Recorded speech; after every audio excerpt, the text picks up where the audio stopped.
हर हर महादेव। जय श्री सीताराम मित्रों। मैं आशुतोष अयोध्या धाम से। आज जानेंगे कुंडली के 12 भाव या 12 घर जो होते हैं उनसे क्या विचार किया जाता है। प्रथम भाव से व्यक्ति का शरीर भाव, वाणी, बुद्धि,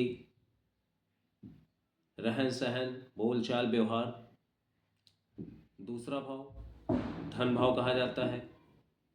धन भाव से अचल संपत्ति, मकान, पैतृक संपत्ति का विचार किया जाता है। तीसरे भाव को भ्रात भाव भी कहते हैं, भाइयों का भाव। इससे भाइयों की संख्या, व्यक्ति का पराक्रम, साहस का ज्ञान होता है। चतुर्थ भाव केंद्र भाव सबसे महत्वपूर्ण भाव में गिना जाता है। इससे व्यक्ति की माँ के विषय में, व्यक्ति के भूमि, भवन, वाहन, सुख के विषय में जानकारी प्राप्त होती है। पंचम भाव को त्रिकोण भाव भी कहा जाता है। यह भी एक महत्वपूर्ण भाव है। पंचम भाव से व्यक्ति के संतान, शिक्षा, सामान्य शिक्षा, संतान के विषय में क्या वो बात व्यवहार कैसा, इसके विषय में जानकारी की जाती है। छठा भाव कुंडली का, इसे त्रिक भाव कहा जाता है। ये रोग, ऋण, शत्रु का विचार यहाँ से होता है। सप्तम भाव को भी केंद्र भाव कहा जाता है। ये भी महत्वपूर्ण भाव है। यहाँ से व्यक्ति की पत्नी, उसका व्यवहार, रूप, रंग, वाणी, पार्टनरशिप, व्यापार के विषय में विचार किया जाता है।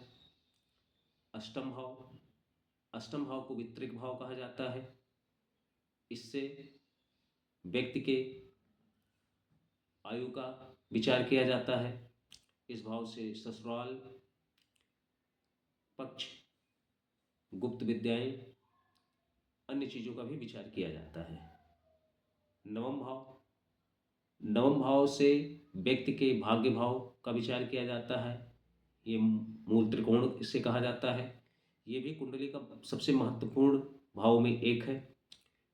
इससे व्यक्ति के भाग्य कैसा रहेगा, उच्च शिक्षा, कुछ ज्योतिषीय मतों के अनुसार इसे पिता का भाव भी कहा जाता है, का विचार किया जाता है। दसम भाव कुंडली का, इससे व्यक्ति के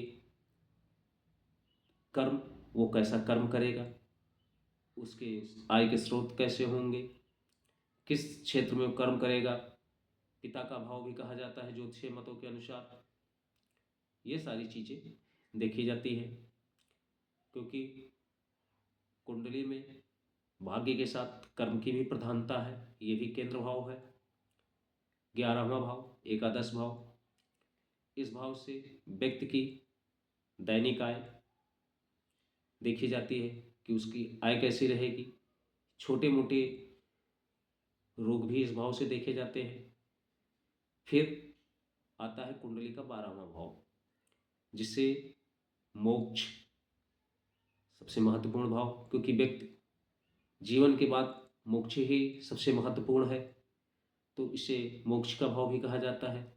इसे व्यय भाव भी कहा जाता है। इसे खर्चों का भी भाव कहा जाता है। अस्पताल के खर्चे भी इससे देखे जाते हैं।